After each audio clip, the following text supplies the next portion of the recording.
Hello दोस्तों। आज की डेट है 5 जून 2023। अपना वीडियो स्टार्ट करने से पहले हम चलिए एक वीडियो देखते हैं। इसमें बिहार में एक ब्रिज बन रहा था।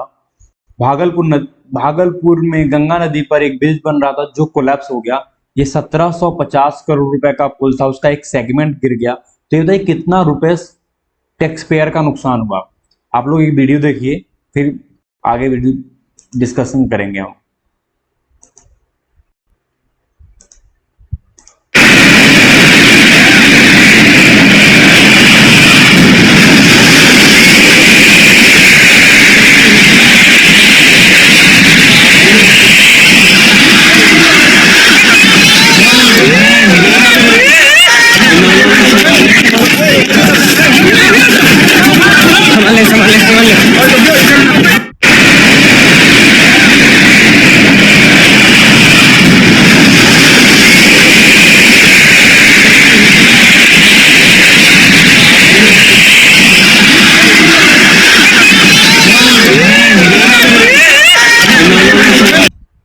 अगर ये वीडियो किसी फिल्म में होता तो इस पे बहुत सारी तालियां बजती, क्योंकि ये फिल्म की शूटिंग के दौरान भी इतने अच्छे सीन्स वो नहीं क्रिएट कर पाते हैं जितना अच्छा सीन्स बिहार के गवर्नमेंट ने क्रिएट किया है। बताइए, इतना बड़ा पुल, 1750 करोड़ का बजट, ये छोटा नंबर तो नहीं है ना। अगर 1750 करोड़ रुपए हैं, अगर ये 1750 लोग को जोड़िए, अगर ये 1-1 लाख रुपए भी बढ़ जाते, कितने लोगों को बढ़ते ये, इसमें 2 जीरो और जोड़िए। इकाई, दहाई, सैकड़ा, हजार, 10,000, लाख, 17,50,000, 5,000 लोगों में 17,000, 1,75,000 लोगों में अगर ये 1-1 लाख रुपए भी सरकार बांटती ना, तो वो उनकी आर्थिक स्थिति बहुत अच्छी हो जाती। अदरवाइज ये पुल पहली बार नहीं गिरा है। 2014 से बन रहा है ये पुल। 2014-15 में स्टार्ट हुआ था, 2019 में इसका समापन था। आप देखिए ना, 2019 में इसे पूरा करना था, लेकिन क्या हुआ, 2019 में तो पूरा हुआ नहीं, ये 4 बार डिले हो चुका है। ऊपर से 2 बार, तो इसमें 2 बार, ये पहली बार नहीं, ये 2 बार, दूसरी बार है जो इसमें वीडियो में पुल में कोलैप्स हुआ है। दूसरी बार ये सरकार को सब घेर रहे हैं, सरकार भी कह रही है कि भैया ये इंटेंशनली हुआ था। चलिए इसके हम देखते हैं। A 200-meter stretch of under construction bridge over the Ganga in Bihar collapsed on Sunday, just over a year after another similar incident involving the same bridge. देखिए, 1 साल पहले, 1 year earlier, मतलब 1 साल पहले भी इस पुल में कोई दिक्कत आई थी जिसकी वजह से पुल कोलैप्स हुआ था। और आफ्टर 1 year आफ्टर, 1 साल बाद फिर भी इसमें 200 मीटर का जो स्ट्रेच है, 200 मीटर कम दूरी नहीं होती है, एक बहुत बड़ा दूरी होती है। तो इसमें पुल बनाने के लिए करोड़ों खर्च होते हैं। और बताइए, इतना बड़े दूरी को अगर हम बार बार बना के गिराते रहेंगे, कितना पैसा नुकसान होगा। जो डेवलपमेंट कॉस्ट आएगी वो तो अलग आएगी, लोग परेशान होंगे, और सरकार को दोबारा पैसे इकट्ठे करने पड़ेंगे। वो भी कहां से इकट्ठे करेगी? टैक्स से। जो जीएसटी कलेक्शन ले रही है सरकार हर छोटे बड़े आइटम पे, वहां से पैसे जा रहे हैं और इनके जेबों में जा रहे हैं। लोग सही से बनाते नहीं है, गवर्नमेंट पैसे लेती है, ठेकेदार पैसे खाते हैं, ऑफिशियल्स पैसे खाते हैं। Everybody needs money out of it, and हर एक चीज को पे करने के लिए पब्लिक पब्लिक है, सब जानती है। और लेकिन सब चीज का भुगतान भी पब्लिक करती है। Bihar government say that the collapse part was deliberately pulled down because expert had flagged design falls in the structure। मतलब बताइए ना, 2014 और 15 से ये चल रहा है वीडियो, ये पुल बनने की तैयारी चल रही है, और इसका समापन 2019 में दिया था। मतलब उसके पहले इन्होंने स्ट्रक्चर डेवलप नहीं करी थी, डिजाइन डेवलप नहीं कर रहे थे आर्किटेक्ट को बुलवा के। अब ये 2023 चल रहा है, 2023, मतलब इस पुल को स्टार्ट हुए भी 8-9 साल हो गए हैं, 9 साल चल रहा है इनका। उस पर से अभी ये क्या कह रहे हैं कि भैया हमें पुल में कोई डिजाइन फ्लॉ थी। मतलब 9 साल तक अभी ये डिजाइन भी नहीं ठीक कर पाए, तो भाई पुल बनाए क्यों? पहले डिजाइन ठीक कर लो। आप ये बना के कोई छोटा मोटा स्ट्रक्चर थोड़े ना यार, 2-10 लाख रुपए का घर बना रहे हो आप, तो उसको भी नहीं कोई डिमोलिश करता है। पहले सारी चीजें तैयारी करती हैं, बाद में डिमोलिश नहीं होता है। The construction of a 3.1 kilometer long bridge connecting Aguni and Khagaria district from Sultanganj to Bhagalpur began 2014, मतलब 3.1 किलोमीटर का रोड बनाना है। अगर छोटा मोटी देखेंगे तो 310 मीटर का, 3010 मीटर, 3100 मीटर का रोड बन रहा है, जिसमें से 200 मीटर के फ्लोस हो रहे हैं, फिर 200 मीटर का पहले ही फ्लोस हुआ था। The deadline has since been extended 4 time, मतलब 4 बार तो डेडलाइन बढ़ चुकी है। फिर उन्होंने बोला 20 में हो जाएगी, 20 में, फिर 21 में, फिर 22 में, फिर 25 में, जो भी है। This type of things happen in only in India. भैया आपने ठेकेदार को बोलिए, जिम्मेदारी कोई नहीं लेगा, 2 साल ऊपर सब करेंगे। अगर अब लोग नीतीश सरकार की करेंगे, सरकार उनकी चल रही है, तो भैया आपको ही जिम्मेदारी बनती है ना, आप ही तो देखोगे, कोई दूसरा थोड़ी ना आएगा देखने के लिए।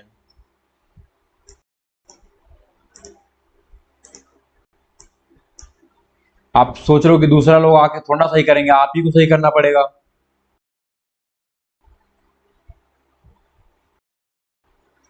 चलिए हम अपना उससे पहले डिस्कशन को स्टार्ट करने से के बाद एक क्वेश्चन देखते हैं जो हम डेली प्रैक्टिस सेट एक देखेंगे। Consider the following statement. The Montagu Chelmsford reform of 1919, जो मॉन्टेग्यू चेम्सफोर्ड रिफॉर्म आया था 1919 में, उन्होंने वुमेन्स को वोटिंग राइट दिए थे एबव द एज ऑफ 21, मतलब उस टाइम को जो अपना जनरल वैसा वो 21 साल था। वो तो बाद में इंडिया में कम होके 18 साल किया गया था, सबको पता होगा, राजीव गांधी ने किया था ये यूनिवर्सल फ्रेंचाइजी। तो ये मॉन्टेग्यू चेम्सफोर्ड रिफॉर्म से मिला था 21 साल से ऊपर की महिलाओं को वोटिंग राइट। या the government of India act 1935 give women's reserve seat in legislative, which is, यहाँ पे पूछा गया है इसमें से कौन सा स्टेटमेंट सही है। ये आप कमेंट बॉक्स में बताइए कि इसमें से एक पहला सही है, दूसरा सही है, दोनों सही है, दोनों गलत है। इसका हम वीडियो के अंत में देखेंगे कि क्या राइट आंसर है। आप देखिए कि 1919 में रिकमेंडेड ग्रांटिंग वोटिंग राइट, मतलब उस टाइम वोटिंग राइट मिली थी लड़कियों को। या जो लेजिस्लेटिव में औरतें कब पार्टिसिपेट की, एक बार देखिए और इसका कमेंट मुझे आंसर करना, मैं तो आंसर दूंगा ही। चलो दोस्तों, मैं अपना the Hindu newspaper analysis and editorial discussion के टॉपिक्स को आगे बढ़ते हैं। उससे पहले मैं बता दूं क्या आईएएस भारत यूट्यूब चैनल में आप लोगों का स्वागत है। मैं आपका दोस्त संदीप आपके तहे दिल से स्वागत करता हूं अपने चैनल पे। Please guys support and subscribe our channel for more updates and videos. ये देखिए इसमें क्या है कि लाभार्थी स्कीम, ये लाभार्थी उत्सव क्या है, what is this scheme means.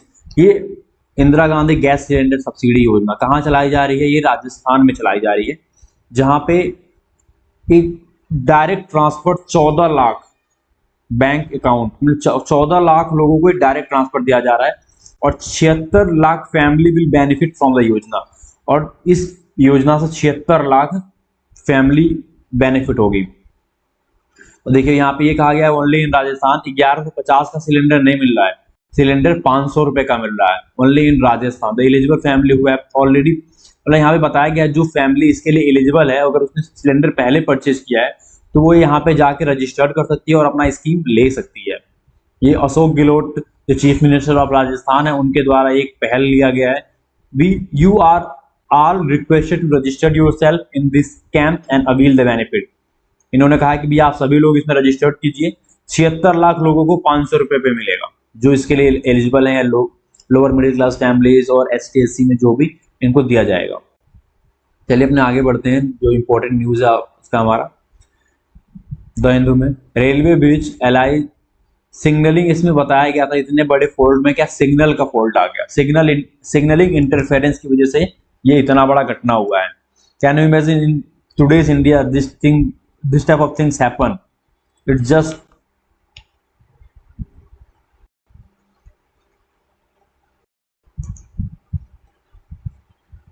Rail accident death toll lower to 275, पहले 288 2 दिन तक चला था कि ये 288 के करीब है, अभी बताया जा रहा है कि लोग 275 ही लोग मरे हैं, 275। लेकिन अभी भी कुछ लोगों का कहना है कि उनकी फैमिली मेंबर्स मिले ही नहीं है उनसे। तो अभी आगे देखते हैं इसमें और क्या क्या अपडेट्स हैं। IAS officer wife launch harassment complaint against vigilance official, कोई इंपॉर्टेंट नहीं है ये। 100 children teachers have a narrow escape in fire incident, मतलब यहाँ पे आग लगी थी, वहां से 100 बच्चे और टीचर बाहर निकल गए हैं, बहुत कम समय में लोग बच गए। Live in Delhi despite the high cost for the sake of future children's future. ये लोगों का कहना है कि दिल्ली में रहना बहुत ही कॉस्टली है, लेकिन बच्चों के भविष्य के लिए लोग यहाँ पे रह रहे हैं। To stay united wrestler to hold mahapanchayat, देखो भी इंपॉर्टेंट नहीं है, ये भी इंपॉर्टेंट न्यूज नहीं है आज के लिए। इंपॉर्टेंट ये था bridge being build eight 1716 crore over Ganga इन बिहार कोलैप्स। ये बहुत ही बड़ी बात है। Punjab faces N alert ahead of operation blue star. आप लोगों ने, ये इंपॉर्टेंट हो सकता है कि आपको पता होना चाहिए ऑपरेशन ब्लू स्टार क्या है। ऑपरेशन ब्लू स्टार क्या है और इसका सिग्निफिकेंस इंपॉर्टेंस क्या है। Operation blue star Indira Gandhi ने चलाया था। इंदिरा गांधी जिसकी वजह से उनकी हत्या हुई थी, उन्होंने क्या था कि अमृतसर जो टेम्पल है, गोल्डन टेम्पल, उसमें मिलिटेंट छुपे हुए थे, आतंकवादी कह सकते हैं हम उसे, मिलिटेंट छुपे हुए थे। उनको निकालने के लिए उन्होंने मिलिट्री भेज दी थी। मिलिट्री क्या था कि वो वहां पे लोग जूता पहन के नहीं जाते, वो मिलिट्री शूज पहन के चले गए थे, जिसकी वजह से वहां पे जो गुरु नानक साहब का अपमान हो गया। तो उसकी वजह से जो उनका बॉडीगार्ड था वो एक सिख था इंदिरा गांधी जी का, उसने इंदिरा गांधी को इसकी वजह से उनके शरीर में अपनी पूरी की पूरी पिस्टल खाली कर दी थी। मतलब एक इतने बड़े देश के प्राइम मिनिस्टर को उनका ही बॉडीगार्ड मार दे, तो it's just a thinkable thing. उसकी वजह से बहुत सारा चीज हुआ। दिल्ली में सिखों को बहुत मारा गया, लोगों ने सिखों के बीच आंदोलन छेड़ दिया। ब्लू स्टार का मतलब इंडिया पे बहुत बुरा असर पड़ा in the 80s time, 90s 80s की ऑपरेशन के टाइम। ये बहुत बड़ी चीज है। इसके लिए यहाँ पे पंजाब में हमेशा रिजेंटमेंट रहता है लोगों में नॉर्थ इंडिया के खिलाफ, क्योंकि यहाँ पे पंजाबियों को बहुत मारा गया था और पंजाब की इस हेटफुल की चीज की वजह से। तो ये इसलिए इंपॉर्टेंट है क्योंकि आप देखिए 3000 पंजाब पुलिस सब जगह तैनात की, कि कहीं कोई मेजर इंसिडेंट ना हो। He said 4 companies of CRPF has been deployed in the district in addition to 3000 Punjab police. मतलब सीआरपीएफ की जवान तो लगे ही हैं, सीआरपीएफ के सेंट्रल रिजर्व पुलिस फोर्स, और उसके बाद 3000 पुलिस पर्सनल को भी डिप्लॉय किया गया है कि सिचुएशन को कंट्रोल किया जा सके। अगला न्यूज आर्टिकल, अगला न्यूज पे क्या है हमारा जो इंपॉर्टेंट है, ये है, ये न्यूज है Himachal and Punjab appeared set for a face of over सनान पावर प्रोजेक्ट। ये सनान पावर प्रोजेक्ट क्या है? ये सनान पावर प्रोजेक्ट ब्रिटिशर्स के टाइम से चला हुआ आ रहा है, और ब्रिटिशर ये है तो सिर्फ हिमाचल प्रदेश में है, तो हिमाचल प्रदेश में, लेकिन ब्रिटिशर्स ने इसकी 99 ईयर की लीज किसको दी थी? पंजाब को 99 ईयर की लीज दी थी, जो खत्म होने वाला है मार्च 2024 में। अब उसके लिए चल रहा है कि भैया इसको अब कौन होल्ड करेगा? भाई जिसका है उसका होल्ड करेगा। हिमाचल प्रदेश के chief minister Sukhvinder Singh Sukhu recently wrote a letter to the Punjab CM starting at a 99 year lease given to the Punjab by the ruler of Mandi. Mandi के रूलर राजा जोगिंदर सिंह बहादुर ने दिया था। Himachal government has decided not to renew और उन्होंने कहा कि भैया हम इसको ना रिन्यू करेंगे ना ही एक्सटेंड करेंगे। Mister Sukhu asked the union minister to issue necessary direction of the Punjab government for taking mandatory step for handing over the project to the state before the expiry of the lease period।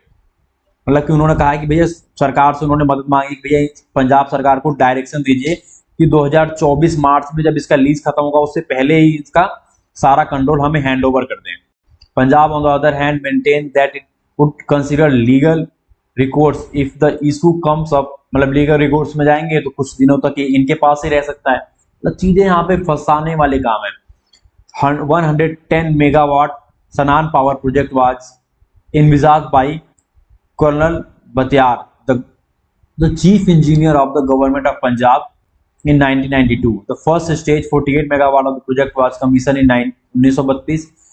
The project was constructed following the acquisition of the lease agreement of 1925. 1925 के साथ उसका lease acquisition चल रहा है, जिसके खिलाफ देखा जाता है इसे, और इसी वजह से 2024 में मार्च में इसका टर्नओवर पूरा हो जाएगा।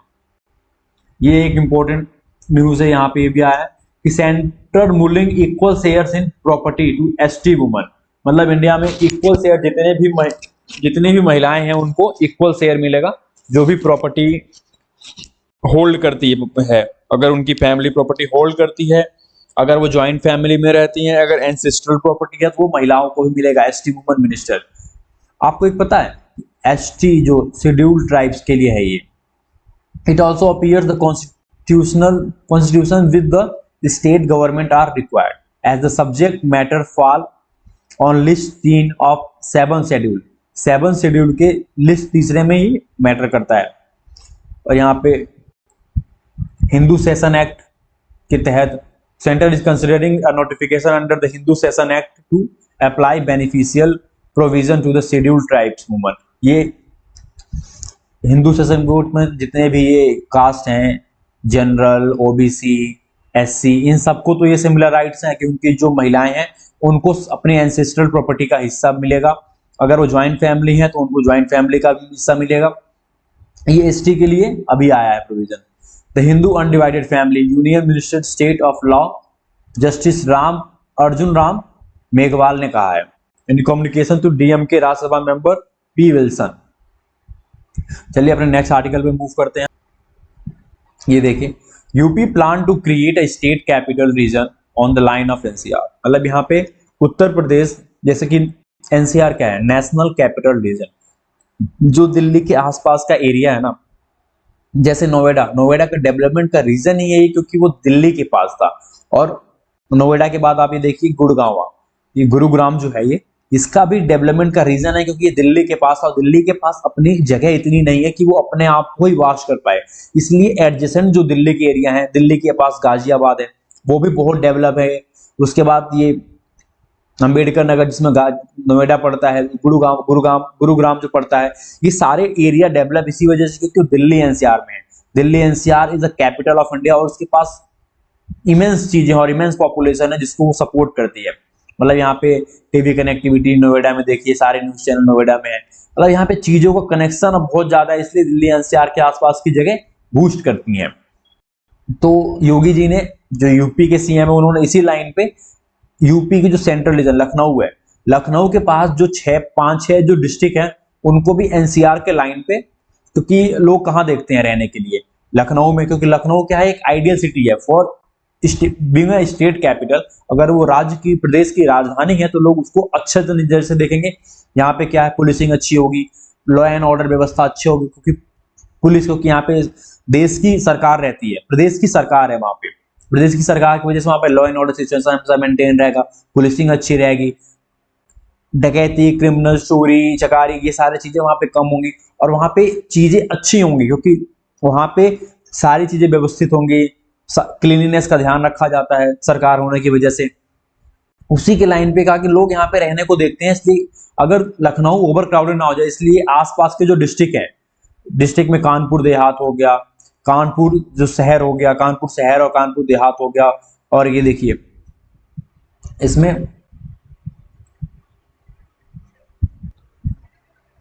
रायबरेली, हरदोई, सीतापुर, कानपुर नगर, उन्नाव, बाराबंकी, कानपुर देहात, ये 6 वो एडजेसेंट हैं, इनको एससीआर, लखनऊ एससीआर के लाइन पे स्टेट कैपिटल रीजन के तहत डेवलप किया जाएगा, जिससे कि ये भी ज्यादा डेवलप हो और 6 अलग सिटीज से, जो 6 अलग डिस्ट्रिक्ट हो जिनके अलग प्लानिंग चल रही है डेवलपमेंट रीजन के हिसाब से। उनमें से 6 डिस्ट्रिक्ट कौन कौन से मैं बताता हूँ आपको, Agra, Meerut, Varanasi, Gorakhpur, Bareilly, Jhansi, apart from the SCR के जो 6 डिस्ट्रिक्ट है इनको तो डेवलप किया जाएगा, अपार्ट फ्रॉम दिस 6 और अनदर 6, मतलब इसके अलावा भी 6 और डिस्ट्रिक्ट हैं जिनको सरकार बहुत ही ज्यादा महत्वपूर्ण मानते हुए उनका विकास करेगी और में डेवलपमेंट लाएगी। 6 में से आपने देखा नाम क्या है, आगरा, मेरठ, वाराणसी, गोरखपुर, बरेली, झांसी, इन 6 में है। Department of officials are tighted lipped about the modalities of proposal by UP chief minister Yogi Adityanath. इनका ये कहना है, in the recent global investor summit of the total investment proposal of a 33.5 lakh crore received by the state, Lucknow received 6.79%, while the other 7 districts together manage only 3.77%. Highlighted the investor district centric interest and the widening gap between the state capitals and its adjoining district। मतलब बताइए कि अकेले लखनऊ को 6.7% दिया गया उसका इसका हिस्सा, और बाकी आसपास जो जितने भी 6 डिस्ट्रिक्ट हैं उन्होंने इसका आधा मेंटेन कर पाए हैं 3.7। मतलब 6 मिलके इतना इतना एकमुलेट कर पाए हैं इसमें से, और अकेले लखनऊ ने इतना। इसमें से मेजर प्रोडक्ट आप गाजियाबाद में है, नोएडा में है, इन सब जगहों पे ज्यादा है। तो इसको ध्यान में रखते हुए इन जगहों को डेवलप किया जाएगा। अभी देखिए, move to withdraw anti cow slaughter act in Karnataka. Anti cow slaughter क्या है? ये बीजेपी ने अपने रूलिंग के टाइम में एक लॉ पास किया था जिसमें उन्होंने कहा था कि भैया आप गाय नहीं काट सकते हैं।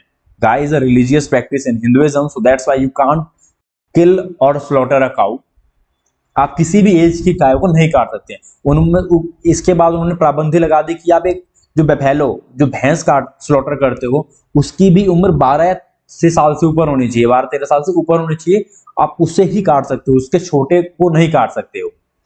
तो अब जो कांग्रेस की नई सरकार कर्नाटक में बनी है, उन्होंने कहा कि भैया अब हम इसे विड्रॉ कर देंगे, एंटी काउ स्लॉटर जो बिल है उसको हम विड्रॉ कर देंगे। तो इसके लिए वहां पे बहुत बड़ा प्रोटेस्ट हो रहा है जो बीजेपी के द्वारा ऑर्गेनाइज किया जाएगा।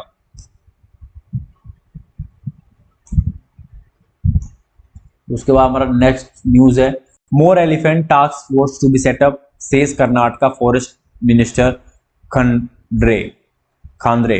इन्होंने इसलिए कहा क्योंकि वहां पे एक एलिफेंट बहुत है, तो एलिफेंट एक चैलेंज पोज करती हैं जो फार्मर्स लैंड को डिस्ट्रॉय करते हैं। उसके लिए उनके लिए मोर विजिलेंटीज पैदा किए जाएंगे और टास्क फोर्स बनाई जाएगी जिसमें एलिफेंट को रेगुलेट किया जा सके। ये एक न्यूज है जिसमें केरल में एआई बेस्ड चालान सिस्टम है जो कैमरे से लिया जाता है। उसमें से इन्होंने कहा कि जो 12 under 12 age of pillion rider हैं उनकी चालान नहीं होंगी, बाकी सब। इसमें देखिए सबसे बड़ा मेजर ब्रेक थ्रू है कि 25,000 नोटिस जारी किए हैं किनको? जो हेलमेट नहीं पहनते हैं, जो सीट बेल्ट नहीं लगाते हैं, जो ड्राइव करते हुए फोन पे बात करते हैं, उन सबको ये 25,000 चालान उनके एडिशनल डिस्ट्रिक्ट से अवॉइड किया गया है।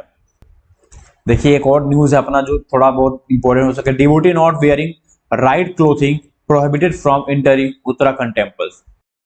जो उत्तराखंड में एक 3 टेम्पल्स हैं उत्तराखंड में, हरिद्वार में और ऋषिकेश में। हरिद्वार, देहरादून, ऋषिकेश में तीनों टेम्पल हैं जिसमें से अगर वुमेन्स के 80% बॉडी कवर नहीं है तो उनको एंट्री नहीं दी जाएगी। ये यहाँ पे जो यहाँ के मेजर संत उनका कहना है। Temples authorities of Uttarakhand, Haridwar, Rishikesh, Dehradun. और देखिए यहाँ पे सबसे इंपॉर्टेंट बात है कि लोकल हैं उनका सपोर्ट मिल रहा है इन्हें, जबकि ये चीजें सही नहीं है। In the freedom of speech and right of expression and art fundamental right से right how to live it's our personal choice under article 21। ये इसको कर्टेल करेगा, लेकिन यहाँ पे जो लोकल लोगों का सपोर्ट मिल रहा है कि भैया एक अपना रिलीजियस प्रैक्टिस करने आ रहे हैं आप, तो एक सेट ऑफ बिलीफ की तरह से आप प्रॉपर क्लोथिंग करके आएंगे। इसमें जो महंत रविंद्र पुरी हैं जो इस मठ के मठाधीश मान लीजिए, ये जो अखाड़ा है पंचायती अखाड़ा उसके मठाधीश हैं, और जितने भी इनके मंदिर हैं कुछ दिनों में सब पे ही ऐसा नियम लागू कर देंगे। अभी तो इन्होंने 3 मंदिरों पे करा है। अभी देखिए 3 मंदिर कौन कौन से हैं? दक्ष प्रजापति मंदिर हरिद्वार, तापकेश्वर महादेव मंदिर देहरादून एंड नीलकंठ महादेव मंदिर Rishikesh. Only women who have their bodies covered up 80% उनको ही मंदिर में आने की अनुमति है। बाकी बैन कम इफेक्ट इमीडिएटली, जो बैन है ना वो तुरंत लागू कर दिया गया है महानिर्वाणी पंचायत अखाड़ा के तरफ से। मुष्टपुरी said the ban will soon be extended to, जो ये और बढ़ा दिया जाएगा जितने भी भारत में अगर अखाड़ा के अंडर जो मंदिर आते हैं उन सब में ये बैन लागू कर दिया जाएगा। अबाउट देखिए लोकल लोगों का अगर सपोर्ट मिलेगा ना तो एक चीज गलत चीज भी सही हो जाती है, क्योंकि लोकल का कहना है कि भैया ये सही है, लोग गलत अच्छे वस्त्र पहन के नहीं आते, लोग कैसे भी कपड़े पहन के आ जाते हैं, वो चीजें गलत हैं। Ban follow repeated complaint he said and warned that those who violate the ban will be dealt with sternly.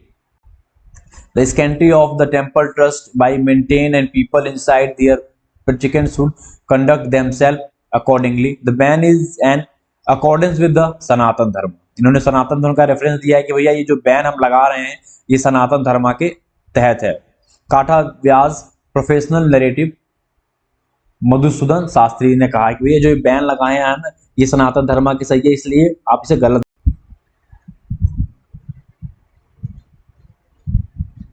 ये हमारा एडिटोरियल पेज, इसमें एडिटोरियल है citizen activism that is missing from the wrestling league. ये जो पहलवानों का आंदोलन चल रहा है उसके ऊपर आर्टिकल, इसमें आर्टिकल बहुत सारे आ चुके हैं. ये कोई इंपॉर्टेंट नहीं है क्योंकि कहीं पेपर में नहीं आने वाला है, जैसे पॉलिटिकल न्यूज. और एक creeping change court should be very of indiscriminate status quo of the place of worship. ये जो अभी आपको बताया मैंने जो वहाँ पे बैन हुआ उसके ऊपर एक न्यूज आई है. और एक ज्ञानवापी में केस के ऊपर है. अभी मैं बताऊंगा आपको. जो ज्ञानवापी के अगेंस्ट केस लड़ रहा था ना उसको लाइफ थ्रेटनिंग की वजह से उसने केस वापस ले लिया. उसने कहा कि भैया मुझे और मेरी फैमिली को लाइफ थ्रेटनिंग मिल रहे थे और जो पुराने वकील थे उन्होंने भी केस छोड़ दिया था, इसके वजह से हम ये केस वापस ले रहे हैं. मतलब बताइए एक इंडिया जैसे देश में केस करने वाले लोग सिक्योर नहीं है. मतलब एक मेजोरिटी सिक्योर नहीं है. बीइंग ऑफ द माइनॉरिटी की बात ही छोड़ दीजिए. मतलब माइनॉरिटी की वजह से मेजोरिटी सिक्योर नहीं है. लोग कहते हैं कि भाई माइनॉरिटी की राइट नहीं है इंडिया में. मतलब एक हिंदू माइनॉरिटी मेजोरिटी देश में हिंदू को ही लाइफ थ्रेटनिंग सेंटेंसेस मिल रहे हैं और उसको लाइफ का डर हो किसकी, माइनॉरिटी की वजह से. वोट फॉर चेंज, ये इंपॉर्टेंट आर्टिकल है यहाँ पे. और the Delhi ordinance is unbiased power gap, इसको हम सबसे लास्ट में डिस्कस करेंगे. ये दोनों आर्टिकल्स इंपॉर्टेंट है आज के डेट में. बाकी the effect of more than 2 decades of Erdogan rule, Turkey की हालत इन्होंने बहुत खराब कर दी है. देखिए यहाँ पे ह्यूमन डेवलपमेंट इंडेक्स तो बहुत अच्छा है HDI, लेकिन ह्यूमन राइट प्रोटेक्शन HRP ये बहुत लोअर है. देखिए मिडिल ईस्ट में सबसे अच्छा एक तरह से मान सकते हैं इनका HDI है, सऊदी अरेबिया वगैरह की छोड़ी ह्यूमन डेवलपमेंट इंडेक्स. लेकिन ह्यूमन प्रोटेक्शन एक्ट में ये सबसे गए गुजरे हैं, मतलब लीस्ट ऑफ द बॉटम. और यहाँ पे एर्दोगान के रूल में यहाँ पे मेजर सेटबैक इनको देखने को मिला था कि इनकी जीडीपी का जो पर कैपिटा इनकम था ना वो 2013 में $12,507 था. कैन यू इमेजिन, $12,507 एक पर्सन हर साल कमाता था पर कैपिटा इनकम. और ये कम होके कहाँ आ गया है 9,661. मतलब ये 3,000 रुपए गए कहाँ. 3,000 इकोनॉमी में को लॉस हुआ है. करेंसी डिप्लीशन देखिए कितना तगड़ा करेंसी डिप्लीशिएट हुआ है यहाँ पे. इनका चीजें बहुत हद तक बेकार हो गई. एम्प्लॉयमेंट रेट 47% पे पहुंच गया है. Women in parliament 17%. ये सबसे बड़ा एक प्लस पॉइंट है, बाकी सब माइनस पॉइंट में है. पॉलिटिकल लिबर्टी इंडेक्स में देखिए जहां 1975 में लिबर्टी इस लेवल पे थी 1 पे थी, वो 2.5 पे आ चुकी है. सिविल लिबर्टी 2010 के करीब सबसे ज्यादा थी, वो 0.33 पे आ चुकी है. Government internet shutdown in practice, सन 2000 से बात करें अगर हम इंटरनेट की तो उसके पहले कितने ज्यादा -1 पे थे, -0.1, और अब ये -92 पे पहुंच चुके हैं, -92 पे पहुंच चुके हैं. और ये कहीं कहीं तो 1.5 पे आ गए, 1.5 पे भी आ गए, -1.5 पे भी आ चुके हैं. इतनी ज्यादा शटडाउन क्यों करना पड़ा? क्योंकि इनके खिलाफ इतने आंदोलन हो रहे हैं. बीच में जो इनका हाया सोफिया एक चर्च था जिसको इन्होंने एक मस्जिद में कन्वर्ट कर दिया. पहले एक चर्च था, फिर उसे म्यूजियम में कन्वर्ट हुआ, फिर म्यूजियम को इन्होंने मस्जिद में कन्वर्ट कर दिया. मतलब ये अपने आप को शो करना चाहते थे कि भैया हम जो ये मुसलमान उम्मा है ना, मुसलमानों की जो ये कम्युनिटी है, मुस्लिम्स का ये लीडर बनना चाहते थे मुसलमानों के, लेकिन ये बन नहीं पाए. सऊदी अरेबिया ने इन्हें डिटैच कर दिया क्योंकि अभी तक मुसलमानों का लीडर सऊदी अरेबिया बना पड़ा है. उसके पास पैसों की कमी नहीं है क्योंकि तेल का फ्री का पैसा है उनके पास.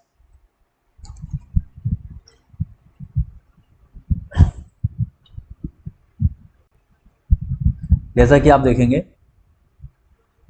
अंडरस्टैंडिंग द कॉमन सिस्टम, इसके बारे में मैंने पूरा एक वीडियो बना रखा है, आप उसको जाके देख सकते हैं. मैं लिंक में उसको डाल दूंगा कि एक कवर सिस्टम क्या है और इसमें क्या रिजेंटमेंट हुई और एक कैसे अप्लाई नहीं हुआ. कवर सिस्टम वो है कि जो जैसे कि मान लीजिए ये एक ट्रैक है, मैं एक ट्रैक बनाता हूं, पहले आप देखिए ये एक ट्रैक है. इस ट्रैक पे अगर मान लीजिए एक ट्रेन ए इधर से क्रॉस कर रही है और ट्रेन बी इधर से आ रही है, अगर नहीं भी आ रही ट्रेन ए ट्रेन बी आ रही है ऐसे, तो मान लीजिए अगर ये ट्रेन ए यहाँ तक पहुंची और ट्रेन बी यहाँ तक पहुंची, यहाँ पे टावर होता है, इनके टावर बनता है जो इसको सिग्नल्स को मेंटेन करता है। यहाँ पे स्टेशन होते हैं, सिग्नल्स क्या ट्रैक करता है कि भैया ये ट्रेन यहाँ पे है, ये ट्रेन यहाँ पे है, मतलब इनका कोलाइडिंग पॉइंट ये हो सकता है। तो कितने स्पीड, इसका स्पीड क्या है, स्पीड ऑफ द ट्रेन कितना है, डिस्टेंस कितना है, इनको बीच में बचा हुआ डिस्टेंस क्या है, उसको मेंटेन करते फिर ये क्या करती है, ऑटोमेटिक ब्रेक लगाती है। ऑटोमेटिक ब्रेक लगाने से वजह क्या होगा, ये चीजें यहाँ पे ये इसका ब्रेक लगते जाएगा और ये दोनों यहाँ पे आते आते फोकस पॉइंट पे आते आते स्लो हो जाएंगे और यहीं पे खड़े हो जाएंगे ऑटोमेटिक ब्रेक की वजह से, जिससे कोलिजन से बच जाएंगे। जो अभी बालासोरे में इतनी बड़ी दुर्घटना हुई है ये नहीं होती अगर ये सही से काम करता और यहाँ पे इम्प्लीमेंट होता। तो अभी तक कोई क्लियर सेगमेंट नहीं आया कि भैया कवच यहाँ पे इम्प्लीमेंट था भी या नहीं था। लोग कवच की बुराई करना शुरू कर दे रहे हैं। कवच के हिसाब से अभी कवच पूरे इंडिया में फुल्ली डेवलप नहीं है और पूरे इंडिया में फैला भी नहीं है। चलिए अपना वीडियो को आगे बढ़ाते हुए अगले टॉपिक को देखते हैं। Why does north Korea want spy satellite? North Korea को आखिर स्पाई सैटेलाइट की जरूरत क्यों पड़ गई और नॉर्थ कोरिया का सैटेलाइट प्रोग्राम क्या है?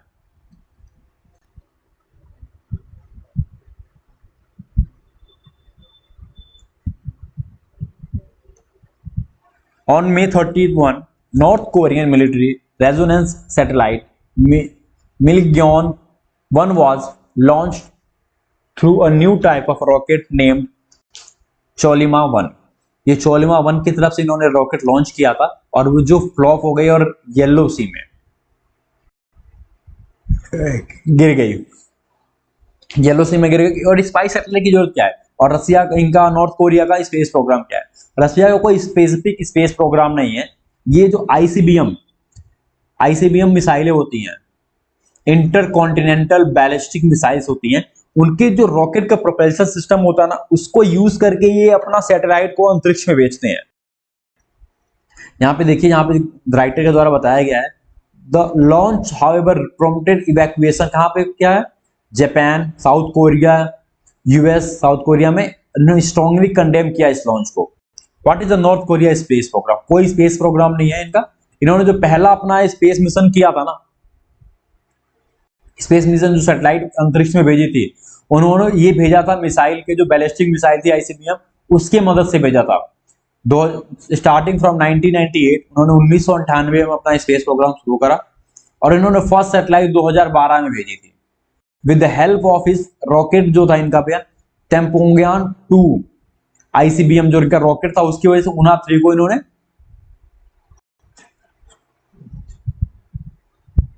तेपियांग 3 जो उना 3 का था, इसके वेरिएंट था आईसीबीएम का।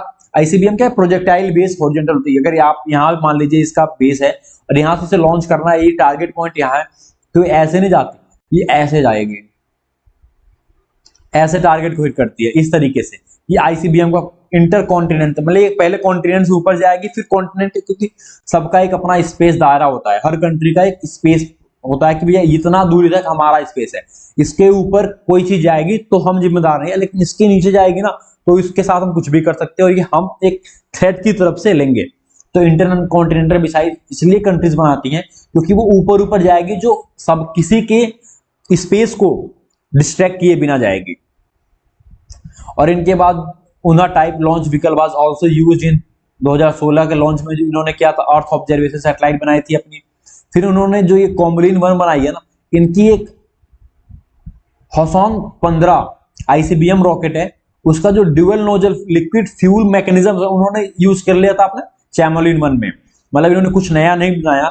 जो इनका आईसीबीएम 15 है ना, उसकी जो रॉकेट में जो इंजन लगता है, जो रॉकेट में क्या होता है आप देखेंगे आईसीबीएम में, अगर मान लीजिए ये रॉकेट है तो ये वॉरहेड होता है जिसमें सारा जो विस्फोटक होता है जहां भरा होता है, बाकी ये पीछे पूरा रॉकेट सिस्टम होता है जिसमें इंजन होता है, फ्यूल्स होते हैं जो इनको इतना दूर तक ट्रेवल करते हैं। तो इन्होंने इसको निकाला, एक रॉकेट सैटेलाइट में लगा दिया, जिसका नाम दे दिया कैमोलिन 1, और उसको इन्होंने यूज कर लिया और इनको इसका मेजर सेटबैक भी मिला है। Why does it want assets in space? North Korea मतलब इतना रिच देश भी नहीं है और ये क्यों चाहता है अपना स्पेस में एसेट क्रिएट करना? Because North Korea spy satellite are expected to play a crucial role providing advance surveillance technology. मतलब ये क्या चाहते हैं, एक सर्विलांस टेक्नोलॉजी चाहते हैं जो नजर रख सके कि दुश्मन की गतिविधियों पर नजर रख सकते हैं, भैया कौन कहाँ है, कहाँ कैसे नहीं है, और उनको हिट कर सकें, डायरेक्टली हिट कर सकें, उसके लिए चाहिए। That cover large portion of the region to improve the ability to strike largest target during light conflict. मतलब उससे पता चला कि भैया लोग यहाँ पे हैं, सैनिक यहाँ पे, सैनिक टुकड़े यहाँ पे है, और ये डायरेक्ट अपने आईसीबीएम से यहाँ पे हमला कर देंगे। Stated that the nation would have capability to use preemptive military force when the situation demand। मतलब ये पहले भी अगर सैनिक टुकड़ी नहीं भेज तो पहले ही आक्रमण कर देंगे। उसके इसके अगेंस्ट में क्या है, यूएस ने अपना जो सबसे अच्छा फ्लीट है, US announce that it would be activating US space force Korea. US space force Korea, जिसका मतलब है यूएस को एक कोरिया को, जो साउथ कोरिया वो नॉर्थ कोरिया से बचाने के लिए यूएस हमेशा खड़ा होता है, और उस सिस्टम से एक बहुत ही बड़ा पेनिट्रेशन कैपेबिलिटी मिल जाएगी साउथ कोरिया को। The advance capability of missile warning the satellite communication through out the Korean peninsula and it's adjacent area, proximity area। On May 25, South Korea successfully launches its Nuri rocket that is designed to assist Seoul's effort to develop the space-based surveillance system. What does this mean to East Asia? The security and anxiety in East Asia response to the North Korean satellite launch। मतलब north Korea आज के दिन बहुत ही disintegrated है because of China interfere in every matter. उसके बाद north Korea south Korea का rivalry जो सदियों से चली आ रही है, नॉर्थ साउथ इंटीग्रेशन के बाद से। North Korea no longer need to develop its long range missile technology. अब इसको जरूरत नहीं है लॉन्ग रेंज करने की, क्योंकि under the guise of satellite since its testing firing in 2017 Pyongyang seem unafraid to reveal its technological intention. Unafraid to reveal मतलब ये डरते नहीं है कुछ बताने से पहले, जो भी ये करते हैं ये बता देते हैं भैया हम ये कर रहे हैं, आपको जो करना है आप वो करो, हम तो ये कर रहे हैं। और यूएन सिक्योरिटी ब्रीच भी है लेकिन कोई फर्क पड़ता नहीं है, पहले से ही सैंक्शन ले रहे हैं, 2-4 सैंक्शन और लग जाएंगे तो क्या हो जाएगा, वहां पे चीजें बाहर आती नहीं है। मतलब ये पूरे वर्ल्ड में कोविड-19 फैला, सब इतने लोग मरे, नॉर्थ कोरिया में कुछ लोग मरे, पता ही नहीं चला भैया मरे कि नहीं मरे, कितने लोग मरे। कब चला, जब सारे देशों में वैक्सीन लगने शुरू हुए, नॉर्थ कोरिया में पता, फिर न्यूज आई कि नॉर्थ कोरिया में भी कोरोना वायरस से कुछ लोग इन्फेक्टेड है, और उनको भाई पता नहीं क्या किया, मरवा दिया, फिकवा दिया। That's an additional thing. Additionally, while the international response to the launch was largely focused on the missile technology, the possibility of a successful set of 4 to 5 military satellites by Pyongyang in orbit would provide North Korea's military the surveillance capacity that cover the region, strengthening its missile launch capability. देखिए satellite क्या करती है, अगर मान लीजिए यहाँ पे satellite है, ये ग्राउंड है, सैटेलाइट यहाँ पे डिस्कशन देगी भैया इस पॉइंट पे आपके दुश्मन है, तो यहाँ पे क्या करेगी, वो एक कोऑर्डिनेट देगी, हर पृथ्वी का कोऑर्डिनेट है, कोऑर्डिनेट देगी भैया इस कोऑर्डिनेट पे है, तो यहाँ पे कोऑर्डिनेट डाल दिया जाएगा मिसाइल में, तो मिसाइल ऐसे जाएगी जो, लेकिन उसी कोऑर्डिनेट पे हिट करेगी जो कोऑर्डिनेट उसमें पड़ा रहेगा। That's the most important and advance technology today. तो इसमें वो महारत हासिल करना चाहते हैं जिसमें वो अपने दुश्मनों को किसी भी जंग में पछाड़ पाए। ये देखिए 18% of 4000 police arm looted in Manipur return. मतलब अभी तो कुछ दिन पहले ये 300-400 हुआ था, अब ये 700-800 के करीब पहुंच चुकी है संख्या, जिन्होंने अपनी गन को जो पुलिस से लूटे हुए थे वो वापस कर दिया था। यहाँ पे देखिए disarm Meiteis only after cancelling pact with Kukis group. उन्होंने कहा है, ये कह रहे हैं जो इनका ग्रुप है मिथाइज का, वो कह रहे हैं कि भैया हम लोगों को डिसार्म तो कर दो, लेकिन पहले जो आप उसके पहले जो कुकी से समझौता की है ना सरकार ने 2008 में, उसको कैंसिल करो, उसके बाद हमसे हमारे ये आर्म्स छीनो, क्योंकि वो फिर एग्रेसिव हो जाएंगे। जो देखिए सरकार ने इनसे एक एग्रीमेंट किया था 2008 में, SOO pact suspension of operation act 2008 में। The Meiteis group also demand that process of a drawing up और national registered of citizen. The Meiteis group had gather under the banner of Manipur coordination committee Delhi. देखिए यहाँ पे जो इनके प्रोफेसर हैं, Jawaharlal JNU के professor हैं भगत ओनिमन ओइनाम, जो यहाँ पे प्रोफेसर, उनका कहना है कि भाई सिविल वॉर चल रहा है यहाँ पे, हमें गन इसलिए नहीं चाहिए कि हम भैया उसको कॉमन पीपल को उसे नुकसान पहुंचाएंगे, बस हमें इसीलिए चाहिए क्योंकि हम अपने प्रोटेक्शन के लिए उसे रखना चाहते हैं। देखिए हमारे घर जल रहे हैं, हमारे घर जल रहे हैं, एक सिविल वॉर की सिचुएशन यहाँ पे है। अगर आप हमसे गन ले लेंगे तो हम अपने आप को भी प्रोटेक्ट नहीं कर पाएंगे, इसलिए हमें अभी रहने दीजिए। लोग वहां पे इसलिए कह रहे हैं भैया आप ये कुकी जोमी से जो ग्रुप से जो समझौता किया ना उसको रद्द कीजिए, फिर हमारे गन लीजिए। और एक सेपरेट एडमिनिस्ट्रेशन की बात हो रही। On the other hand Meiteis leader in the state and outside have maintained that the violence was allegedly being perpetrated by the Kuki militant group. तो कुकी मिलिटेंट ग्रुप से उन्होंने किया था। In addition to the calling for NCR to be conducted as soon as possible to identify all foreigner who entered Manipur illegally after 1951। कि भैया एक जल्दी इनका डिमांड है कि भाई एनसीआर जल्दी ले आइए, यहाँ पे नेशनल रजिस्टर ऑफ सिटीजन तो जल्दी लाइए। और देखिए कि 1991 के बाद यहाँ पे इलीगली कौन आया। Protection for all religion place Hindu Sanamahi and Christians and constitution protection for all for its people in the state. The group also called for an end to poppy cultivation. क्योंकि भैया जो ये cultivation, narco terrorism and illegal immigration into the state, ये चीजें यहाँ पे बहुत ही पे मिथाइजों का कहना है कि भैया जो एक कुकीज हैं ये इलीगली पॉपी सीड्स पैदा करते हैं, डिसार्म करते हैं, इलीगल चीजें करते हैं जिसकी वजह से इनके पैसे आते हैं। तो इन चीजों को हटाइए, यहाँ पे हमें डिसार्म मत कीजिए, पहले इनसे समझौता खत्म कीजिए और इनको एनसीआर यहाँ पे लाइए। इनका डिमांड इतनी सी सिंपल है। देखिए इस केस में क्या इंप्रूवमेंट आता है, अभी तो कोई इंप्रूवमेंट आया नहीं है, जब इंप्रूवमेंट आएगा तो पता चलेगा। एक यहाँ पे भी एक सिचुएशन डेवलप हुई है कि मिजोरम कह रहा भैया refugee influx into Mizoram rise security issue in state. Bangladeshi यहाँ पे इन्फ्लक्स हो रहे हैं बहुत ही बड़ी संख्या में। फिर यहाँ से म्यांमार से लोग आ रहे हैं, म्यांमार में जो मिलिट्री अथॉरिटेरियन की वजह से यहाँ पे बहुत सारे लोग हैं। तो why they come into India. कुछ म्यांमार मणिपुर में इंसिडेंट हुआ है उसकी वजह से कुछ लोग गए हैं।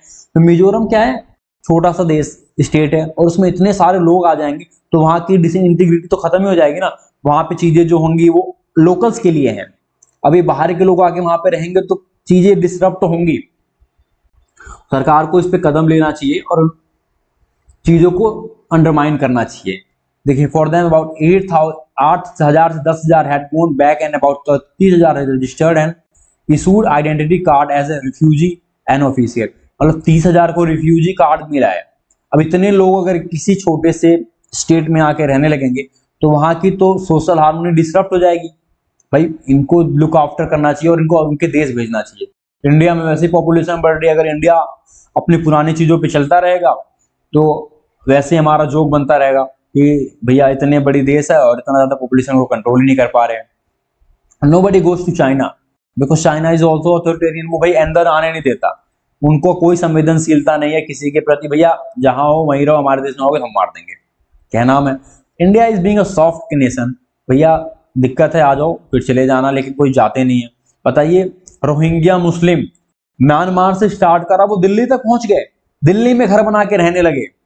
How is possible? Because India में मुसलमान इतने हैं, वो एक दूसरे को सपोर्ट करते हैं अपनी पॉपुलेशन को बढ़ाने के चक्कर में।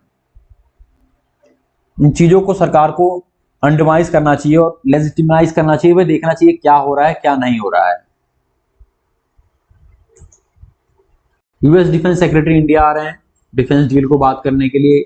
अभी इसमें कुछ नया अपडेट नहीं आया है। महबूबा मुफ्ती का 3 साल बाद कोई पासपोर्ट रिवाइज किया गया है आफ्टर 3 ईयर, आर्टिकल 370 हटने के बाद से।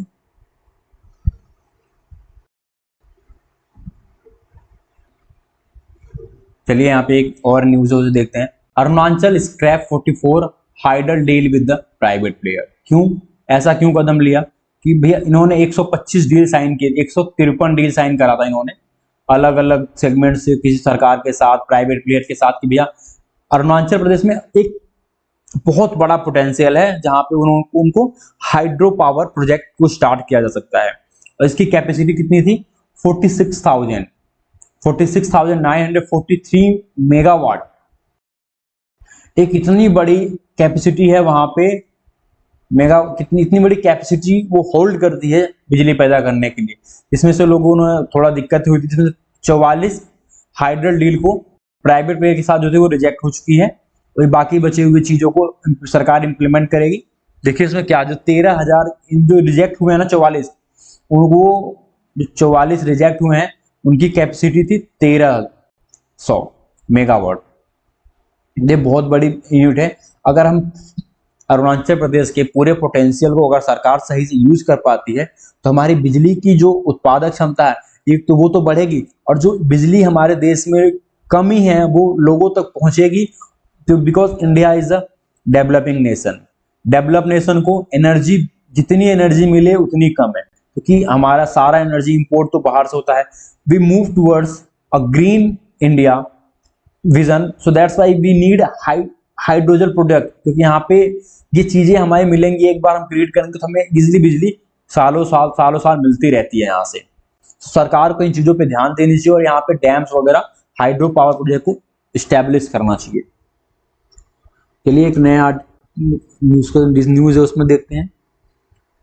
आज का हमारा ये NATO chief urge Turkey not to veto Sweden's bid. ये देखिए नाटो का अभी ये पुराना झगड़ा चल रहा है। नाटो ने भाई टर्की को कहा है, रिक्वेस्ट किया है, भैया आप जो हम ये स्वीडन के साथ, हमारा स्वीडन जो नाटो में आना चाहता है ना, आप उसके बिड को खारिज मत करो, क्योंकि टर्की का यहाँ पे, टर्की क्या है, नाटो पार्टनर है, नाटो मेंबर है। तो अगर सारे नाटो मेंबर की सहमति के बिना किसी कोई अंदर नहीं आ सकता। जैसे कि यहाँ पे सिक्योरिटी काउंसिल में वीटो होता है ना, उसी तरह नाटो में कि सारे मेंबर के पास ये पावर है कि वो किसी के बिड को रोक सकते हैं। तो भाई टर्की का कहना है कि जो स्वीडन है ना, ये टेररिस्ट कंट्री है और ये टेररिस्ट को सपोर्ट करती है, क्योंकि जो कुर्दिश ग्रुप है ना, सीरिया की कुर्दिश ग्रुप, और टर्की में भी कुछ हद तक है, और ये टर्की में डिस्ट्रप्शन फैला दिया, और टर्की ने सारे कुर्दिश को मार दिया था, और जो कुर्दिश भग के स्वीडन को पनाह लिए थे, स्वीडन ने उनको पनाह दी थी अपने देश में, इसी वजह से टर्की स्वीडन के अगेंस्ट है। तो ये यहाँ पे सिचुएशन थी जो डेवलप हुई थी। चलिए अपने एडिटोरियल डिस्कशन पे मूव करते हैं। एडिटोरियल पे मूव करने के पहले हमारे पास दो छोटे छोटे और टॉपिक उनको देख लेते हैं। नाटो लाइक अलायंस को lead to conflict in Asia. China ने वहां पे फिर से वार्न किया है कि भैया आप यहाँ पे ना एशिया में नाटो लाइक अलायंस मत बनाओ, क्योंकि इस सिचुएशन को डिसरप्ट करेंगे। डिसरप्ट इसलिए करेंगे क्योंकि भैया आप कैसे बना रहे हो, आपने अकूज बना दिया, यूके, यूएस, ऑस्ट्रेलिया, ब्रिटेन और यूनाइटेड स्टेट, ये तीन बना दिया। फिर आपने क्वाड बना दिया। क्वाड में कौन है, ऑस्ट्रेलिया, इंडिया, जापान, यूएस, यहाँ पे ये चारों आ गए। अकूज बना दिया, क्वाड बना दिया। तो क्यों बना रहे हो आप, क्योंकि ये घेरना चाहते हैं चाइना को। चाइना ये चीजें समझ रहा है। अभी चाइना फेस ऑफ हुआ था ताइवान स्टेट में। जो ताइवान है ये चाइना का लैंड मास है, ताइवान है, उसके जो स्टेट है ना, यहाँ पे चाइनीज वॉरशिप थी, यहाँ पे अमेरिकन वॉरशिप थी। ये फेस ऑफ आमने सामने हुई थी, इसकी वजह से चाइना के जो मिलिट्री हेड है उनका ये स्टेटमेंट आया है। The US military is a member of AUKUS with a group of Washington is a Quad member. Today Asia Pacific needs open and inclusive cooperation. जब इन पे अपनी बात आती है ना तो इंक्लूसिव कोऑपरेशन की बात करते हैं, वरना इनके जो चाइनीज जो ये शिपिंग सेल्स हैं, जो फिश पकड़ने वाले मछुआरे हैं, ये किसी भी देश की बाउंड्री पे जाके फिश पकड़ते हैं, क्योंकि China has the might today, so that's why he deter it's might.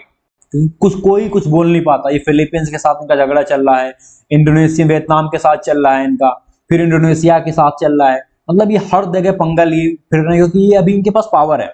Because of the financial power is the major power in the world. जिसके पास फाइनेंस है ना वो कुछ भी कर सकता है। टुडे अमेरिका के बाद सबसे बड़ा फाइनेंस चाइना है। चाइना की पॉपुलेशन भी बड़ी है, फाइनेंस भी बड़ा है, और धीरे धीरे इनकी फंडिंग मिलिट्री के प्रति बहुत ज्यादा हो गई, जिससे इनकी मिलिट्री भी स्ट्रांग होते जा रही है धीरे धीरे। एक और हमारा छोटा सा आर्टिकल नहीं है, मतलब छोटा ही है लेकिन इसका इम्पैक्ट बहुत बड़ा है। देखिए अभी कुछ दिन पहले ओपेक प्लस की मीटिंग हुई थी, OPEC।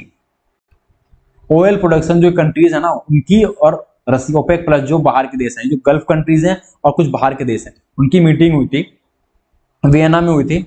और उन्होंने प्रोडक्शन जो कट के, सऊदी अरेबिया ने डिमांड की प्रोडक्शन कम करिए, और जो स्टेबल कंडीशन चल रही है, मतलब एक प्राइस सेगमेंट चल रहा है, तो मान लीजिए 2 रुपए पे ही बिक रहा है सारा तेल, तो उसको कम, अगर प्रोडक्शन कम कर देंगे तो ये 2.5 हो जाएगा, 2.1 हो जाएगा, कुछ तो होगा, कुछ बढ़ेगा। तो उसके लिए प्रोडक्शन कट करनी पड़ेगी।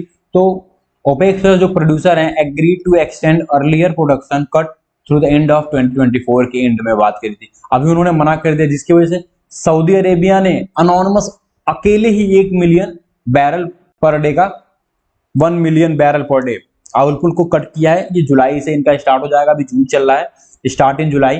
Followed a meeting in alliance, this is a grand day for us because the quality of the agreement is unprecedented.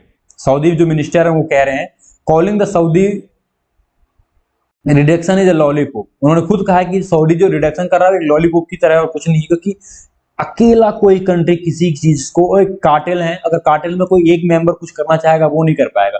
अगर ओपेक प्लस अगर सारे देश 1 मिलियन बैरल पर डे काटेंगे तो वो मोर देन 20 और 30 मिलियन बैरल पर डे हो जाएगा। 1 मिलियन से किसी को फर्क नहीं पड़ता। The slump in oil price has helped US driver filling their tank more cheaply and give consumer worldwide some relief for inflation. It is possible the latest production cut could send oil price up and with that gasoline cost. अगर सारे मान जाते तो price अब चला जाता, price अब जाने के बाद से इन्फ्लेशन और बढ़ जाती, क्योंकि पेट्रोल का दाम, the petrol is the slightest thing which impact all over the economy. किसी भी कंट्री की अगर आप इकोनॉमी को देखेंगे, अगर उसको तेल महंगा मिल रहा है, अगर वो तेल डिपेंडेंट कंट्री है, अगर उसे तेल को अगर 2 रुपए की प्राइस में महंगी मिली तो उसका इंपैक्ट वहां के लोकल लेवल पे सुजेनरस तरीके से ऑटोमेटिक ट्रांसफर हो जाता है बिना सरकार के किए हुए। क्योंकि अगर सरकार पेट्रोल महंगा करेगी तो सरकार का जो गुड्स होता है ना, जो गुड्स पब्लिक में जाता है उस पर किराया ज्यादा लगेगा, किराया ज्यादा लगेगा तो चीजों की प्राइस बढ़ जाएगी, प्राइस बढ़ जाएगी तो प्राइस ज्यादा महंगा बिकेगा, महंगा बिकेगा तो पब्लिक के ज्यादा पैसे खर्च करने पड़ेंगे सेम चीज के लिए। तो इकोनॉमी में ऑयल का बहुत बड़ा इंपैक्ट है। ऑयल इकोनॉमी को डाउन टर्न भी ले सकती है, अपवर्ड भी ले सकती है। डाउन टर्न कैसे लेगी? अगर प्राइस ज्यादा हाई हो गया तो कंजप्शन कम हो जाएगा, लोग कम खर्चना शुरू कर देंगे, प्राइस डाउन हो जाएगा, प्राइस डाउन है तो चीजें बेहतरीन हो जाएंगी, लोग खर्च ज्यादा करेंगे क्योंकि चीजें सस्ती हो जाएंगी। ये सारी चीजें इंपैक्ट करती हैं। अपने एडिटोरियल में आगे मूव करने से पहले मैंने आपसे एक क्वेश्चन पूछा था, चलिए उस क्वेश्चन को देख लेते हैं कि आपने सही आंसर दिया है नहीं दिया है। Consider the following statement, Montagu Chelmsford में महिलाओं को वोटिंग राइट मिला था, या गवर्नमेंट ऑफ इंडिया में महिलाओं को रिजर्व सीट मिली थी लेजिस्लेचर में। तो इसका आंसर है 2, राइट। इसका आंसर 2 है। आपको उसको ध्यान से देखना चाहिए था कि क्या government of India he legislature को मिला था, और जो मॉन्टेग्यू चैम्सफोर्ड था ना उसमें महिलाओं को वोटिंग राइट नहीं मिली थी, क्योंकि उस टाइम सभी इंसानों को वोटिंग राइट नहीं था तो महिलाओं को कहां से मिलती। Vote for change, Thai general should cede power without triggering chaos. यहाँ पे ये ऐसा हेडलाइन क्यों दिया गया है राइटर के द्वारा, समझते हैं कि जो थाईलैंड है ना उसमें मिलिट्री शासन चल रहा था, मिलिट्री शासन चल रहा है, और इसमें अभी जो इलेक्शन हुआ है ना उसमें क्या है कि जो प्रो डेमोक्रेटिक पार्टी है वो बहुत बड़ी मेजोरिटी से जीती है। उनकी मेजोरिटी से जीतने की वजह से यहाँ पे कहा गया कि जो थाई जनरल है उनको ना पावर ट्रांसफर कर देना चाहिए, क्योंकि जो देश में जो इतने सारे लोग हैं जिन्होंने वोट दिया है और जो पार्टी को जिताए हैं वो फिर सड़कों पे आएंगे, पार्टी के सपोर्ट में आएंगे अपने।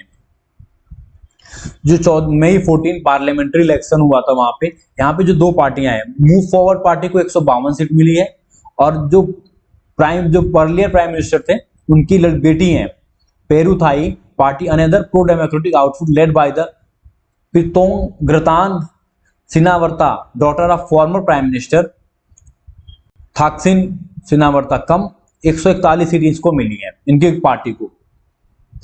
देखिए इस बार all the government party, all the pro government and parties did properly move, but the Move forward and the Pheu Thai has promised to stand up to the military and capture power in 2014, दो cope and address the country's economic issue. The move forward and political upstart led a 42-year-old Pita Limja Rohat is now leading coalition talk and has stake a calm to form a next government during the campaign. Mr. Pita was a critical to establishment and offered a new beginning to all Thai voters. क्योंकि ये military के खिलाफ है, इन्होंने कहा था कि भैया अगर हम जीत जाएंगे ना तो मिलिट्री को हम उनके दायरे में रखेंगे, और जो यहाँ पे जो मोनार्क है ना, जो मोनार्क है, जो राजा है, उनके खिलाफ यहाँ पे जो एक चीज है लेस मैजेस्टी, एक शील्ड प्रोवाइड किया है। लेस मैजेस्टी जो लॉ है ना यहाँ पे, वो एक शील्ड की तरह काम करती है कि पब्लिक ना राजा को क्रिटिसाइज नहीं कर सकता। The Move forward promise help the flagging party itself connect with the peoples which was increasingly angered on Prime Minister Prayuta Chan-o-cha authoritarian and dying up by election opportunities। जो ये segment ना less मैजिस्टिया, ये एक sealed की तरह काम करती है मोनार्क के खिलाफ। जैसे कि कोई सील्ड क्या करता है कि आपके ऊपर अटैक को रोकता है, तो ये जो चीज है लेस मैजिस्टिया, ये क्या करती है कि अगर आप सरकार के खिलाफ कुछ बोलेंगे तो आपको पनिशमेंट मिलेगी, सजा मिलेगी। इस तरह की चीजें हैं जो सरकार को, जो मोनार्क को, राजा को प्रोटेक्ट करती हैं। But N electoral victory does not necessarily mean that, जो देखिए यहाँ पे ये दोनों जीत तो गए हैं, मूव फॉरवर्ड पार्टी को 151 और उनको 141 सीट मिली है।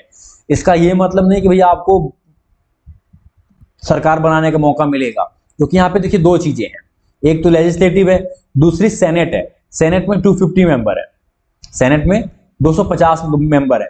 250 मेंबर को मिलिट्री अपॉइंट करती है।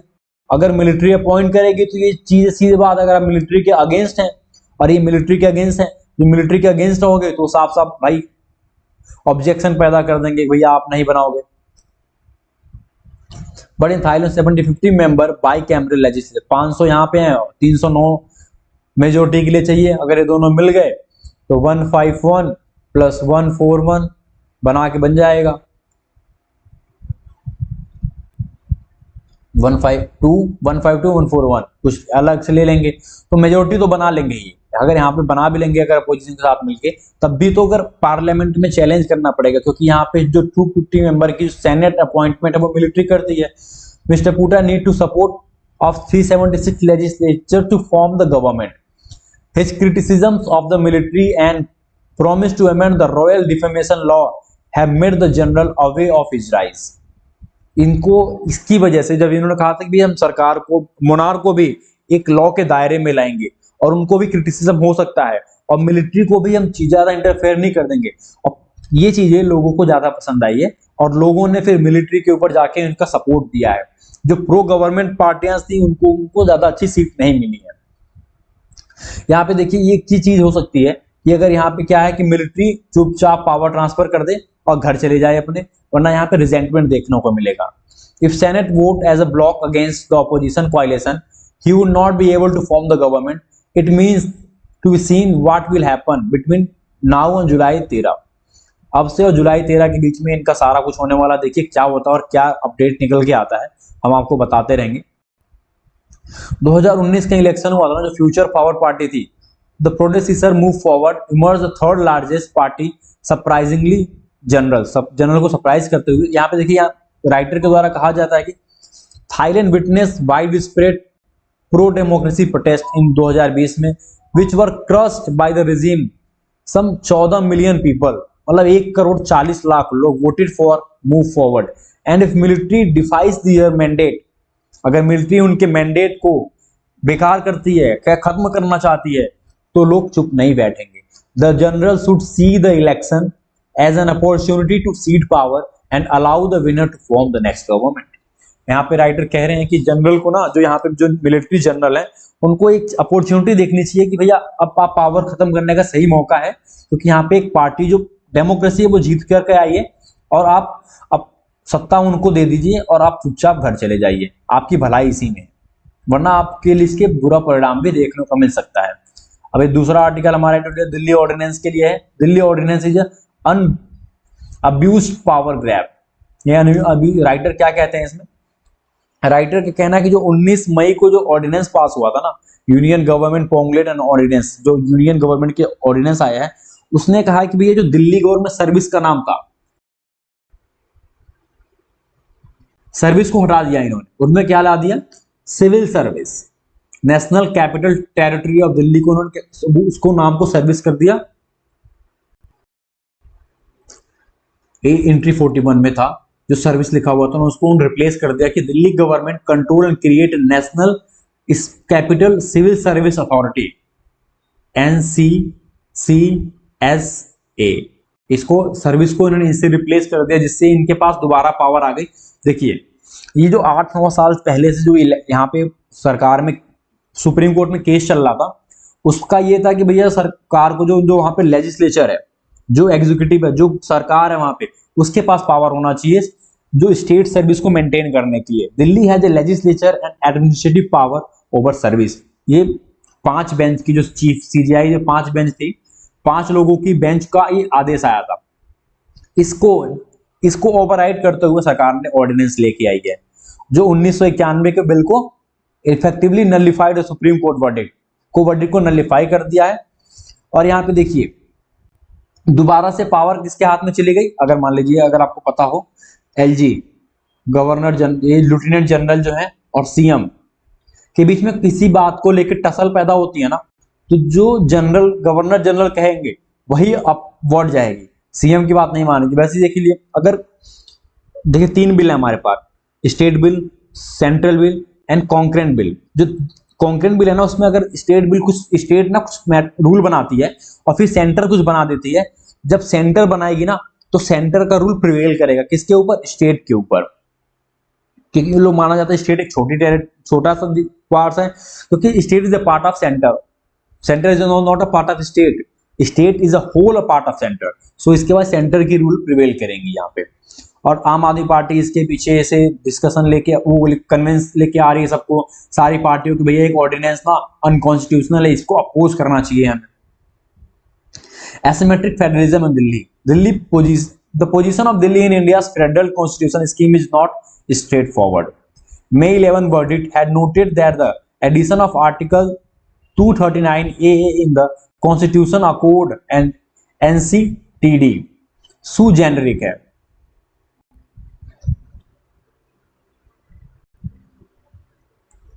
यहाँ पे राइटर के द्वारा कहा गया है कि with the deep social cleavage along ethnic, linguistic and cultural lines, asymmetrical model of federalism which accommodate the interest of various social groups through territorial unit is desirable। जैसे देखिए कि दिल्ली की स्पेशल केस नहीं है, इंडिया में ना हर चीजों को स्पेशल चीजें मिली हुई है। जैसे कि कुछ समय पहले आर्टिकल 370 जम्मू कश्मीर को एक स्पेशल प्रोविजन के थ्रू मिली थी। आर्टिकल 371 अभी भी जो है वो भी एक स्पेशल प्रोविजन होल्ड करता है कि सबको एक तराजू में नहीं तोलती है कॉन्स्टिट्यूशन, सबके लिए अलग अलग राइट्स हैं। Jammu Kashmir 370 before its dilution, special protection under article 371 and 5th and 6th schedule area जो ट्राइबल रीजन में फॉलो होते हैं। What is striking about the court judgment in that used to the asymmetric federation. यहाँ पे writer कहते हैं कि भैया कोर्ट एक दर्शक बन के रह गया, जब 370 को हटाया गया तब भी कोर्ट कुछ नहीं कर पाई। देखिए यहाँ पे जो राइटर कहते हैं कि इस केस में जो फेडरलिज्म सुप्रीम कोर्ट ने शो करी है ना, फेडरलिज्म का परिभाषा दी है, वो काबिल तारीफ है। लेकिन उसके बाद भी अगर फेडरलिज्म और डेमोक्रेसी इंटरलिंक है, तो court principle of federalism, the court noted that principle of federalism and democracy are interlink since the state, जब से state exercise legislative power, state के पास लेजिस्लेटिव पावर होती है जो पीपल एस्पिरेशन, लोगों ने उनको दिया होता है कि भैया ये लोग सरकार बनाएंगे, हमने जो सरकार, जो लोग मैंडेट जिसको देते हैं वही लेजिस्लेटिव पावर उनके पास होता है। And that's create federalism dual manifestation of the public will, public ने सरकार को विल दी है, दोनों सरकार को विल दी है, तो चीजें बाउंड नहीं है कि ये they are not bound to be intend different, not just bound to be different but they are intend to be different, वो दिखते भी इंटेंसली डिफरेंट है। Such a clear expression of the federal principle puncture hollow extortion of cooperative federalism that has been weaponized to the central Indian politics। आपको fundamental ये जो बात कर रहे हैं ना, फेडरलिज्म की बात कर रहे हैं, India is not a federal nation, America is a federal nation, because वहां पे हर स्टेट के पावर है कि वो सेंटर से अलग हो सकता है। जैसे मान लीजिए अभी टेक्सास की बात हो रही थी, Texas is not more a part of USA, so that's why we not say Delhi, Uttar Pradesh, Tamil Nadu, Himachal Pradesh, any of the part is willingly not a part of the India, because यहाँ पे क्या है, centre come first and then state come, और यहाँ पे क्या है, पहले स्टेट आते हैं फिर सेंटर आती है। तो यहाँ पे लोग स्टेट ज्वाइंट होकर सेंटर बनाया है और यहाँ पे सेंटर ने स्टेट क्रिएट की है। तो power of difference, India is a quasi federal country, not a full fledged. यहाँ पे क्या होता है ना, जैसे कि यहाँ पे सुप्रीम कोर्ट के डिसीजन प्रिवेल करते हैं, हाई कोर्ट के नहीं करते। और यहाँ पे मैंडेट अगर स्टेट कोर्ट की बात आती है ना, सर्टेन चाहे तो उसे कोर्ट के डिसीजन को ओवर रूल कर सकती है, लेकिन यहाँ पे नहीं होगा। अमेरिका में क्या सिचुएशन है, वहां पे कोर्ट के अगर मान लीजिए हाई कोर्ट से कोई डिसीजन आ गया, सुप्रीम कोर्ट में वो चैलेंज नहीं हो सकता, क्योंकि वो स्टेट का सबसे बड़ा कानून है और वो वहां पे प्रिवेल करेगा। यहाँ पे फेडरलिज्म क्या है, the law and politics of federalism. The presidential ordinance is problematic at different level. जो प्रेसिडेंशियल का ऑर्डिनेंस आया है ये डिप्लोमेटिक एंड अलग अलग लेवल पे अलग अलग समस्याएं पैदा करता है। पहला, not augur well for judicial independence, क्योंकि ये जुडिशियली को ओवरराइड कर देता है। तो यहाँ पे जुडिशियल जो हम थर्ड सेकंड पिलर है सरकार का, जो जुडिशियली है वो उसकी हम बात करते हैं इंडियन कॉन्स्टिट्यूशन में कि जुडिशरी का इंडिपेंडेंस की।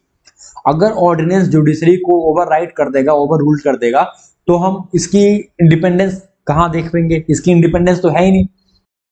While the legislature can alter the legal basis of judgment, it cannot directly overrule it. The executive law making through an ordinance, as the Supreme Court held in DC Vadhwa 1987 में कि directly आप over rule नहीं कर सकते, is only to meet an extraordinary situation.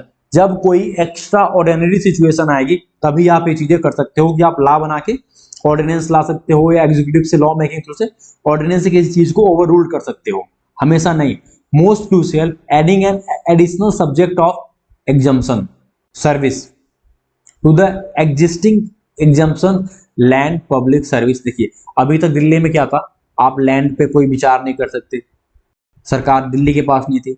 Public order, police, मतलब दिया क्या है, अब उसके बाद सर्विस भी निकाल रहे हो। मतलब अब जो सर्विस थी ना, सर्विस सेक्टर अभी तक क्या थी, दिल्ली गवर्नमेंट के अधीन थी, भाई अपॉइंटमेंट दिल्ली सरकार करेगी, अब वो भी बाहर निकाल दिया। इसका मतलब क्या है कि अब जो दिल्ली में जो सर्विस सेक्टर होगा, जो सर्विस के ऊपर लोग होंगे, उसको भी अपॉइंटमेंट सीधे सेंटर करेगी। पुलिस क्या है, सेंट्रल के अंदर में आती है, अब ये भी सेंटर के अंदर में आएंगे, अभी तक स्टेट में थे नहीं, अब सेंटर के अंदर में है इनका भी। तो अब क्या कर सकते हैं, अब जो इसमें यहाँ पे जो मान लीजिए अगर डीएम है, किसी के डीएम है या कलेक्टर मान लीजिए, अब सीएम उसको चैलेंज नहीं कर सकते, ऑथोराइज नहीं कर सकते, अब वो सीएम को सीधे काउंटर कर सकते हैं अब कि भैया यहाँ पे ये चीजें नहीं होनी है, डीएम का आदेश आ जाएगा, भैया ये चीजें नहीं होंगी। अब वहां पे सीएम चाह करके भी नहीं कर पाएंगे, क्योंकि डीएम वहां पे प्रिवेल करेगा उस सिचुएशन पे। लॉ एंड ऑर्डर की बात आ जाए, पुलिसिंग की बात आ जाएगी, लैंड की बात आ जाए, तो यहाँ पे राइटर यही कहते हैं, an unabashed power grab by the union government needs to be opposed by the whole के for the future of India as a federal democracy. हमारी फेडरल डेमोक्रेसी की वजह से हमें पूरा अपोज करना चाहिए इसे। Opposition party do not often take position on federalism on first principle और articulate it as a normative idea. एक नॉर्मेटिव आइडिया की तरह से लोग छोड़ रहे हैं। देखिए कांग्रेस भी साथ नहीं दे रही है इनका। आप आदमी party cheered the dilution of 370। आम आदमी पार्टी ने ना 370 का ना बहुत खुशामदीद करा था, भैया ये बहुत अच्छा किया, बहुत अच्छा किया। And now the Congress refuse to oppose the ordinance, और उसका सेम इफेक्ट देखने को मिल रहा है कि अब कांग्रेस ना इस ऑर्डिनेंस को रिफ्यूज नहीं करेगी। तुझे पता है कि अगर आगे चल के हम पावर में आते हैं, हम ऑर्डिनेंस प्रिवेल करेंगे। आज हम ऑर्डिनेंस का साथ नहीं दे रहे तो हम कल ऑर्डिनेंस ला नहीं पाएंगे। तो यहाँ पे अपने फ्यूचर को देखते हुए कांग्रेस साइड बच रही है और कुछ नहीं है। As the foundation of Indian constitutionalism are threatened, we need to a new politics of federalism that reflects the articulate and underlying the value of federalism constantly। यहाँ पे राइटर ये कहते हैं कि भैया हमें एक नई तरह की सोच लानी पड़ेगी जो फेडरलिज्म को मेंटेन करके रख पाए। फेडरलिज्म के जो जिस तरह की चीर फाड़ सरकार कर रही है ना, इसको रोकना पड़ेगा। So thank you guys for today's. आज का हमारा ये वीडियो समाप्त हुआ है। अगर आपको वीडियो में कुछ भी आपके लिए वैल्यू एडिशन हुई हो, कुछ भी अच्छा लगा हो, तो प्लीज एक लाइक कीजिएगा और सब्सक्राइब कीजिए और शेयर कीजिए। Thank you guys for joining us.